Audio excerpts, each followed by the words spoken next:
अस्सलाम वालेकुम। कैसे हैं आप सब? अल्लाह आपको सेहत दे, तंदुरुस्ती दे, खुश रखे, आपकी तमाम मुश्किलात हल फरमाए। तो आज मैं बना रही हूँ फ़िंगर फ्राइज़। जनाब, फ़िंगर फ्राइज़ वो नहीं जो आम घरों में बनते हैं, बिल्कुल भी नहीं। वो जो रेस्टोरेंट में बनते हैं वो मैं बना रही हूँ, जो ज़िंगर बर्गर के साथ आपको मिलते हैं, जो बच्चे बड़े ही शौक़ से खाते हैं और कहते हैं कि घर में हमारे ऐसे नहीं बनते। चाहे लाख कोशिश कर लें, आपको वो क्रिस्पीपन उसमें नहीं आता। तो सारे वो राज़ मैं आपको बताऊंगी, इसमें क्या सीक्रेट टिप्स हैं, क्या सीक्रेट ऐसी चीज़ डालते हैं जो वो क्रिस्पी होती है, कैसे बनाते हैं। तो मैं आपको आज सब कुछ बताऊंगी। तो चलें स्टार्ट करते हैं। बिस्मिल्लाहिर्रहमानिर्रहीम। तो ये देखें, मैंने आलूओं को बाहर मशीन से कटवा लिया था। ये मेरे ज़्यादा थे आलू, क्वांटिटी में 4 किलो आलू थे, इसलिए मैंने इनको मशीन से कटवा लिया था। अगर आपके पास ऐसी मशीन हो तो आप काट लें, वरना आप इसको घर में ही कट कर लें। ये ज़्यादा क्वांटिटी में मैं बना रही हूँ तो इसलिए मैंने इनको कटवाया था। तो ये देखें, मैंने इनको वॉश कर लिया है, अच्छे से धो लिया है। इनको 2-3 बार वॉश कीजिएगा, सारी मिट्टी इनमें से निकलनी चाहिए। एक बड़े से मैंने टब में इनको भिगो दिया है ताकि काले आलू ना हो। तो एक बड़ी कढ़ाई ली है मैंने, उसमें बहुत सारा ऑयल डाला है। तो ये देखें, पुरानी कढ़ाई है मेरी, जिसमें मैं ज़्यादा चीज़ें तलती हूँ तो इस्तेमाल करती हूँ। तो ये देखें, अब मैंने एक बड़े से बॉल में आलू को ले लिया है। अब मैं इसमें मसाले ऐड कर रही हूँ। 2 चम्मच मैं इसमें बेसन ऐड करूँगी। तो ये देखें, 2 चम्मच मैंने बेसन ऐड किया है और 1 चम्मच भर के मैंने निशास्ता ऐड किया है। इसमें 2 चम्मच ही भर के मैं इसमें मैदा ऐड कर रही हूँ। अच्छी तरह ध्यान से देख लें मैं इसमें क्या क्या ऐड कर रही हूँ, ये बहुत सीक्रेट टिप्स हैं। और मिर्च मैं इसमें थोड़ी सी डाल रही हूँ, आप चाहें तो ज़्यादा डाल सकते हैं। और पिसा हुआ धनिया मैं इसमें ऐड कर रही हूँ। थोड़ा सा और मुझे कम लग रहा है मैदा, तो मैंने और डाला है थोड़ी चम्मच।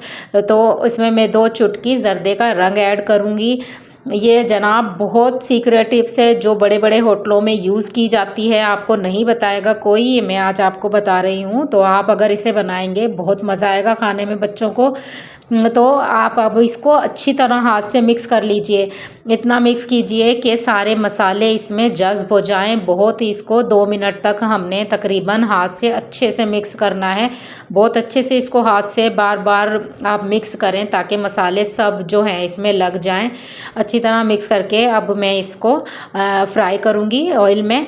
ऑयल में मैं इसको डालती जाऊंगी। ऑयल बहुत तेज़ गर्म होना चाहिए हमारा, वरना ये हमारी अच्छी नहीं बनती हैं। ऑयल को बहुत तेज़ ही गर्म हम करते हैं इस रेसिपी में। तो मैंने इसको फ्राई करने के लिए डाल दिया सबको। अब ये डीप फ्राई हैं तो फिर हम इनको जो है ऊपर नीचे से पलटने का भी हमारा इसमें हमें नहीं है, इसमें कि हम ऊपर नीचे से इसको पलटें। ये डीप फ्राई हैं तो ऊपर नीचे से खुद ही पकते हैं। मैंने इनको 3 या 4 मिनट पकाना है और मैं इनको थोड़ा कच्चा ही उतारूंगी। अब वो क्यों उतारूंगी आप देखते रहिएगा, स्किप मत कीजिएगा।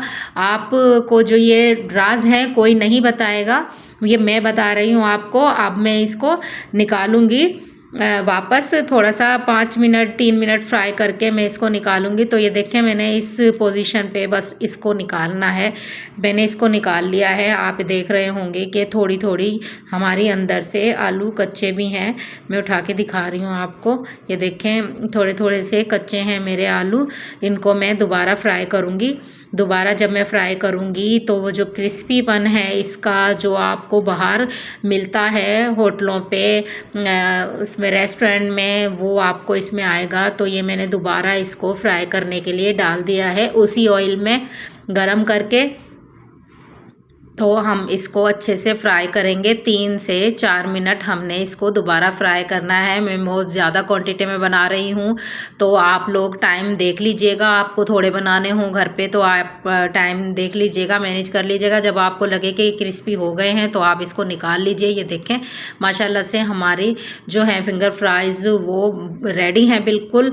हम इनको निकाल लेते हैं सबको। मैंने एक हाट पाट में एक्चुअली 2-3 हाट पाट लिए हैं मैंने, मैं ज़्यादा बना रही हूँ तो मैंने उसमें कागज़ को बिछा लिया है।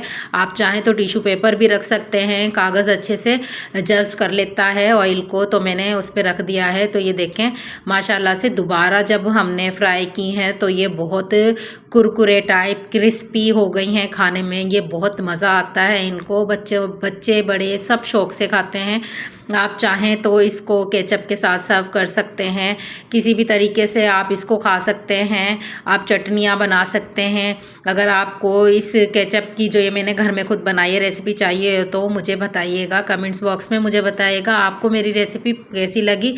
अगर पसंद आई हो तो प्लीज़ वीडियो को लाइक शेयर सब्सक्राइब ज़रूर कर दीजिएगा। मुझे दुआओं में याद रखिएगा। मुझे दें इजाज़त। अल्लाह हाफिज़।